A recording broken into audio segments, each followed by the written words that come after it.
Salut à tous, c'est Hubert, vous êtes bien dans Yatta, donc l'émission dédiée au manga et à la Japanimation tous les mercredis 19h 21h sur les ondes de Move et vous le savez en même temps en simultané sur le Twitch de Move. Il y a une grosse émission aujourd'hui, je vais vous expliquer plus en détail après, mais d'abord avec moi ma chère Nice, ma chère Ringo, comment tu vas? Bah écoute, ça va plus que bien. Ouais. Je peux pas aller mieux là. Pour le coup, je suis trop contente. J'imagine bien. Peut-être pas de chronique, on sait pas encore, hein, parce que... Surprise. Comme les Kinder. Bien, très bonne vanne. À côté de toi, avec une superbe chemise bariolée. Merci, avec des petits nœuds. On s'est mis sur son 31 aujourd'hui. Nice, oui. Bah, comme tu peux voir, ça c'est va même très sur le bien. 32 là. 32. Ah non, arrête, ne me vieillis pas. Ah, ouais. Pareil, les chroniques, on verra après. Vous comprendrez tout pourquoi. Valentin est là aussi. Bah ça va super, entre émotion, excitation, donc ouais.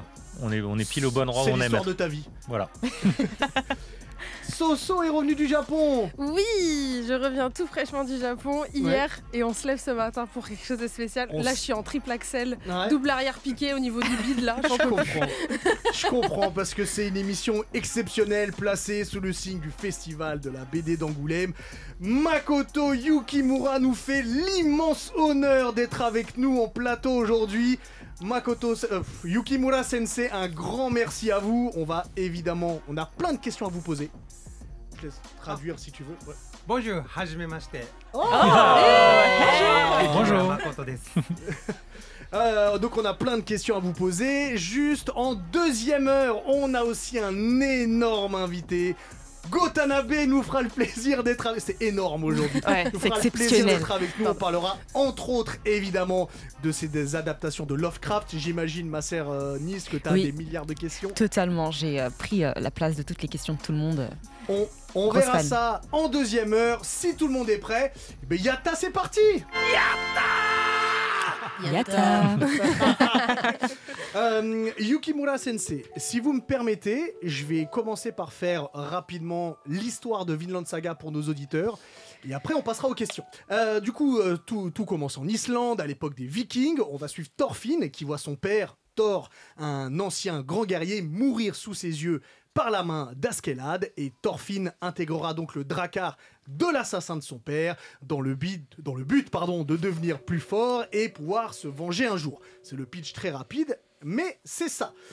Du coup, Yukimura Sensei, dans vos dessins, on voit les paysages, les profondeurs du décor, les chorégraphies sont vraiment très bien détaillées.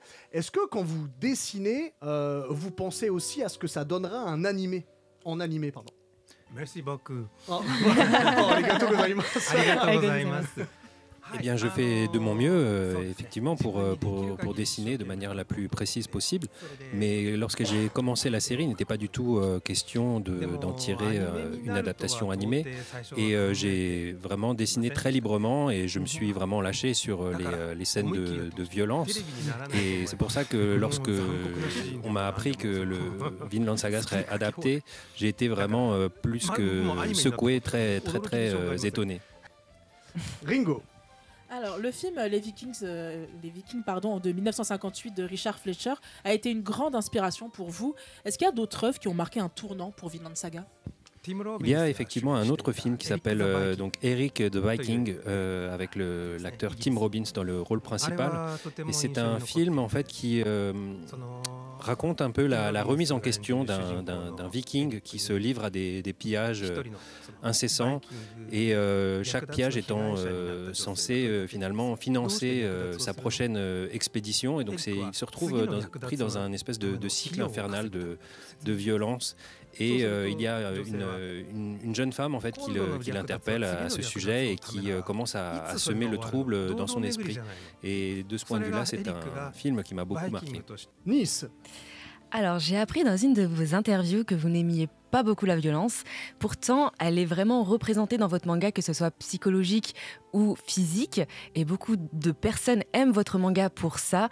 Est-ce que vous la représentez autant dans votre manga pour finalement la combattre, cette violence ? そうですね。Tout à fait. Donc mon personnage principal, Thorfinn, est quelqu'un qui, tout en étant viking, se met à rejeter toute forme de violence. Et en fait, pour qu'on comprenne bien ce qu'il rejetait et pourquoi, quelles raisons l'avaient conduite à cette attitude. Il me fallait représenter de manière très concrète et très précise en fait tout ce qu'il condamnait. Et c'est pour ça que ça a été effectivement un petit peu compliqué pour moi, mais je me suis vraiment attaché à montrer la violence de manière détaillée et frontale. Val. Est-ce que dans la même idée, la rédemption de Thorfinn est un message du Makoto Yukimura adulte au Makoto Yukimura jeune ? Oui, peut-être bien que c'est une forme de message que je me passe à moi-même. Aujourd'hui, j'ai 48 ans et c'est vrai que ce travail, cette série a été l'occasion de me retourner sur ce que j'ai pu faire. C'est un travail un peu introspectif que j'ai mené. Moi-même, au début de ma carrière, j'étais plutôt, disons, impétueux, un peu concentré sur moi-même et peut-être que je manquais de considération envers les personnes qui m'entouraient et j'ai peut-être pu commettre des choses qui ont froissé des personnes, qui les ont blessées. Et donc j'espère, un peu comme mon personnage, trouver une forme de pardon. Soso. On voit que vous êtes énormément actif sur les réseaux. En quoi est-ce important pour vous ? Et surtout, j'aimerais savoir si Thorfinn avait eu Twitter, enfin maintenant X, qu'est-ce qu'il aurait tweeté ? Eh bien, oui, c'est vraiment, disons, aujourd'hui, les réseaux sociaux me permettent de recueillir les points de vue de mes différents lecteurs. Et c'est quelque chose qui était tout à fait impensable au début de ma carrière et que je trouve très précieux. Donc, c'est pour ça qu'aujourd'hui, je mets beaucoup de soin à répondre à chacune des adresses qui me sont faites. Et après, pour vous répondre sur la question de qu'est-ce que Thorfinn dirait sur Twitter, c'est vraiment compliqué pour moi. Je pense que Thorfinn, au début de sa vie, disons, lors de sa jeunesse, il aurait un peu ignoré tout le monde. Mais lorsqu'il aurait un peu plus, disons, acquis de maturité à la période où il s'installe au Vinland, là, il devient quelqu'un de très bienveillant et je pense qu'il passerait son temps à dire merci beaucoup à tous ses followers. Je pense qu'on a besoin d'un Thorfinn sur Twitter. Oh. Je vais rester sur Twitter, enfin sur X. Les fans avaient tendance à vous appeler le GOAT. Et vous pensiez que c'était l'animal quand vous voyez ça. Du coup, ma question, c'est surtout, est-ce que ce genre de compliment vous rassure dans votre écriture et dans vos dessins ? Oui, c'est vrai que la première fois qu'on m'a appelé le GOAT et qu'on m'a envoyé pour le coup une image de chèvre, j'ai cru que j'étais victime de harcèlement en fait. Mais bon, j'ai compris de quoi il s'agissait et c'est vraiment quelque chose qui me rend très heureux parce que quand, comme moi, on travaille sur une série aussi longue, c'est un peu comme si vous voulez quand vous passez beaucoup de temps à lire et à relire une phrase, au bout d'un moment on ne sait plus très bien ce que ça veut dire. Après toutes ces années, on ne sait plus très bien évaluer la qualité de son travail et savoir si ce qu'on a écrit est intéressant, si ça va plaire au lecteur ou non.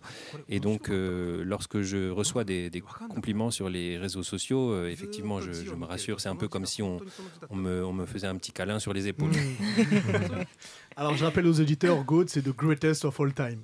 Ma chère Ringo. Vous avez dit en interview que vous aimeriez laisser de côté le passé et écrire sur le futur. Est-ce que du coup vous avez déjà une histoire pour votre prochaine œuvre ? Alors oui, j'ai une idée générale de ce que j'ai envie de faire. Après, là, je vous avoue que après plus de 20 ans passés à dessiner Vinland Saga, je suis un peu au bout de ma vie. Et je ne suis pas sûr de me coller tout de suite à ma prochaine série. Ça va être un combat entre mes envies de dessiner et ma propre paresse, en fait. Nice. Il y a une scène qui nous a tous marqués. C'est lorsque Thorfinn accepte de se prendre une centaine de coups sans répondre. Est-ce que ne pas rendre les coups serait le secret de la paix, finalement ? Oui, c'est vrai que c'est une question très qui apporte une réflexion, disons, très sérieuse et très profonde. Parce que moi, je travaille depuis 20 ans sur ce thème de la violence. Et la question qui me taraude, en fait, c'est comment mettre un terme au cycle sans fin de la violence. Et c'est une question, en fait, à laquelle il est difficile de répondre simplement.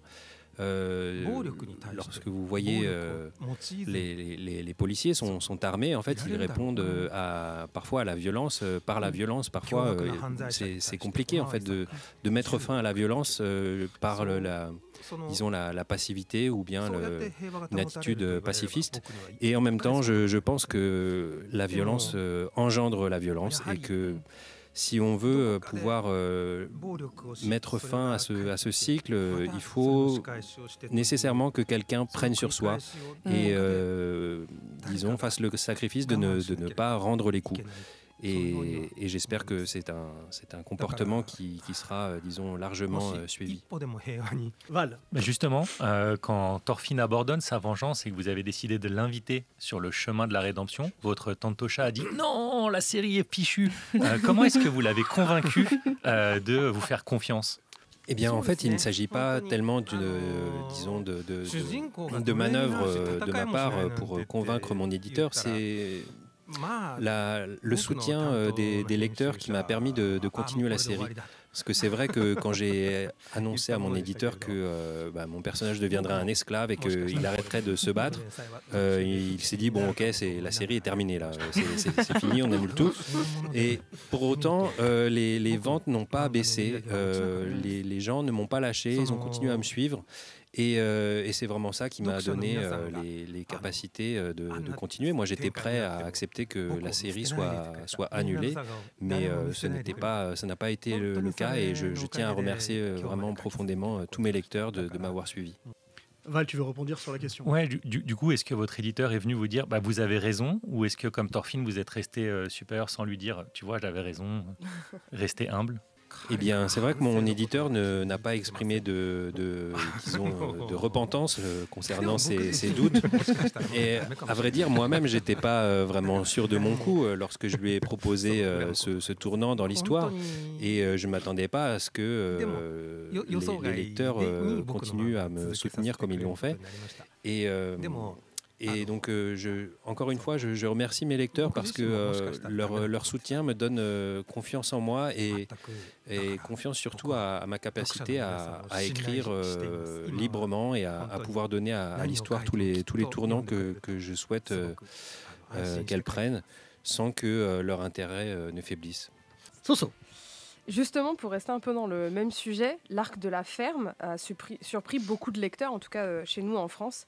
Et on aimerait savoir, justement, si vous pouviez expliquer pourquoi ce choix d'Eclipse, déjà, et ce changement de rythme soudain, et justement cette repentance de Thorfinn.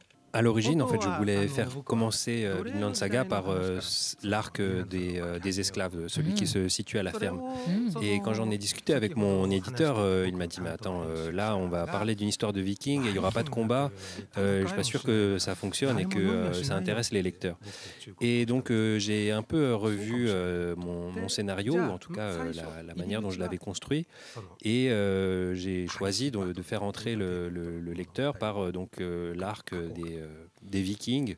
C'est donc une période de la vie de Thorfinn où il passe vraiment son temps à se battre. Et finalement, c'était peut-être plus intéressant pour moi parce que c'est un moment où Thorfinn découvre ce qu'est la violence et il comprend ce qu'est la violence et c'était nécessaire d'en passer par là pour qu'il puisse la rejeter finalement.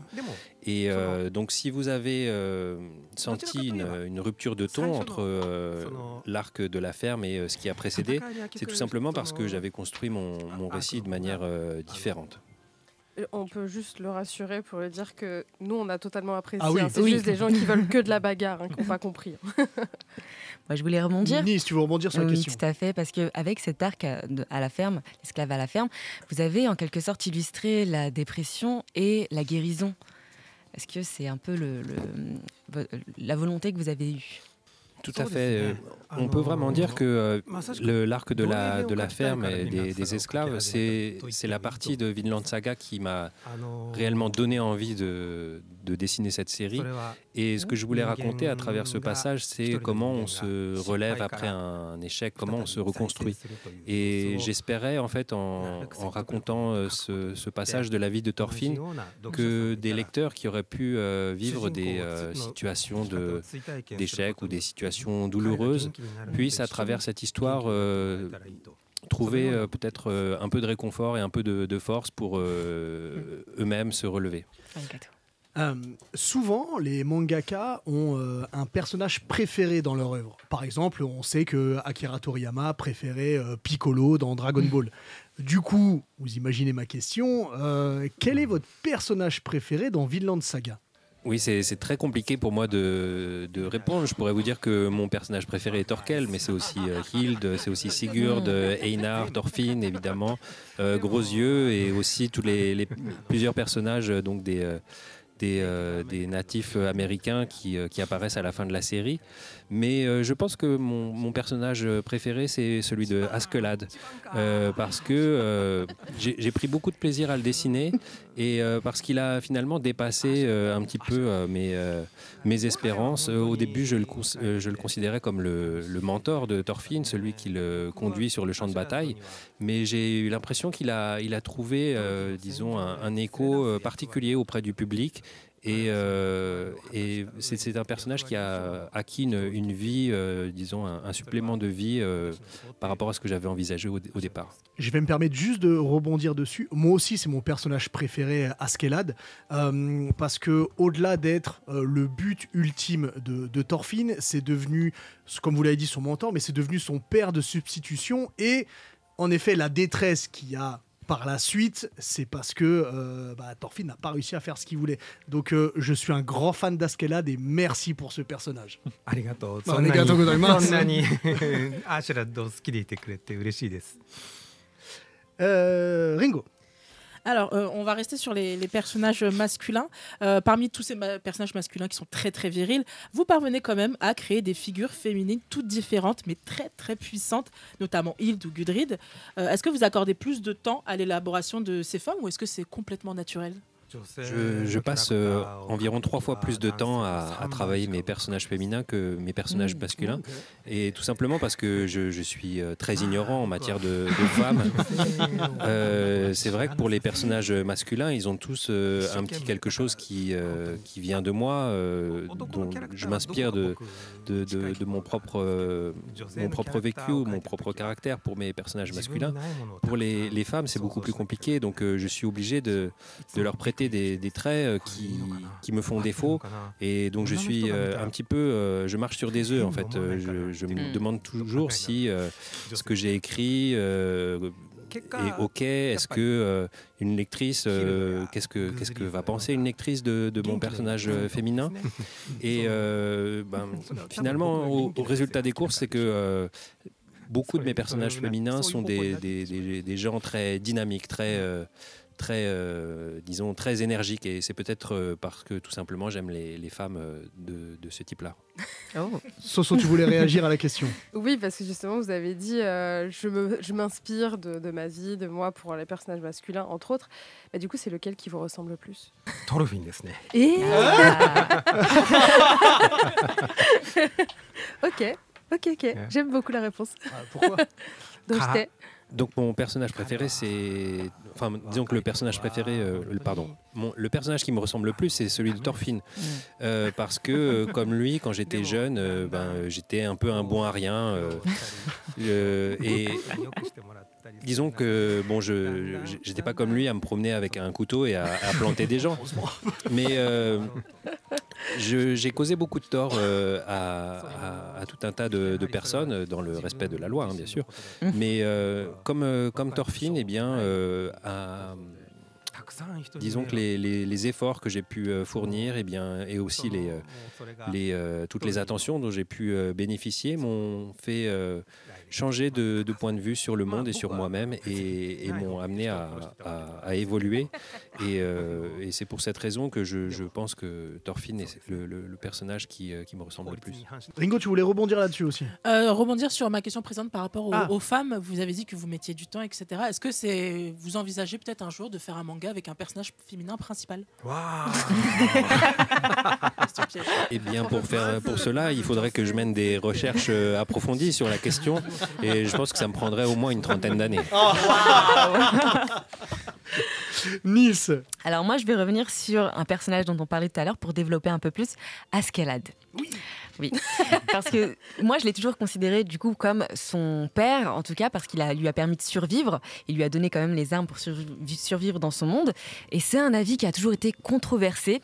Donc moi, je souhaite vous poser la question directement. Est-ce qu'on peut vraiment considérer Askeladd comme le père de Thorfinn ? Eh bien, je pense qu'il appartient à chaque lecteur de se faire sa propre opinion au sujet du personnage. C'est tout à fait valable de le considérer comme son père de substitution ou bien de ne le considérer que comme un ennemi.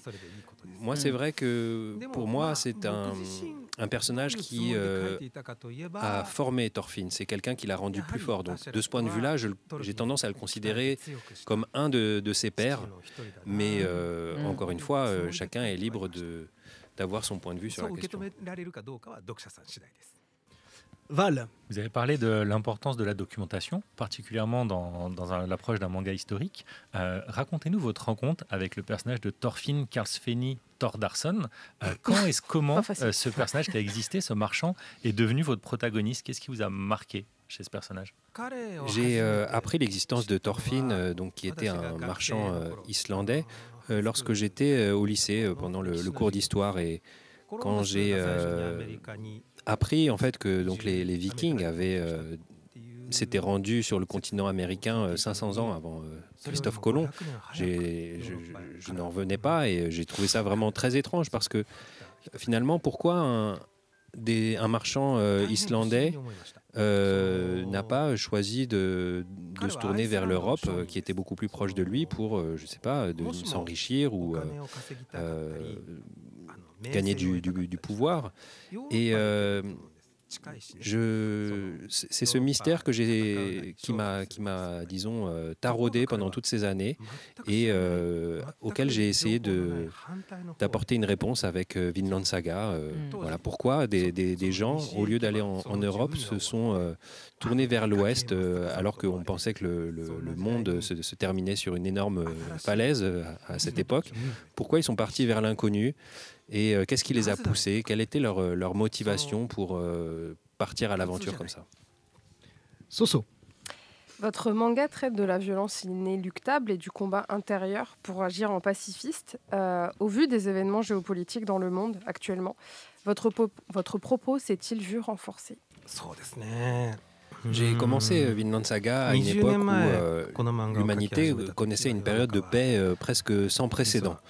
Et à l'époque, je m'interrogeais presque sur la pertinence de mon projet. Est-ce que ça avait vraiment du sens de parler de paix en temps de paix?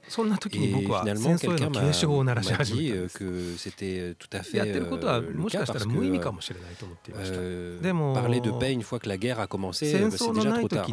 Et c'est vrai qu'aujourd'hui, le monde est sur a emprunté une pente très dangereuse, mais j'espère en tout cas que mon travail pourra apporter disons des pistes de réflexion à mes lecteurs sur ce qu'est la paix et comment la préserver. Mais je vous avoue que c'était pas facile de vous répondre sur un sujet aussi sérieux alors que derrière moi il y a la musique du dessin animé Doraemon qui passe.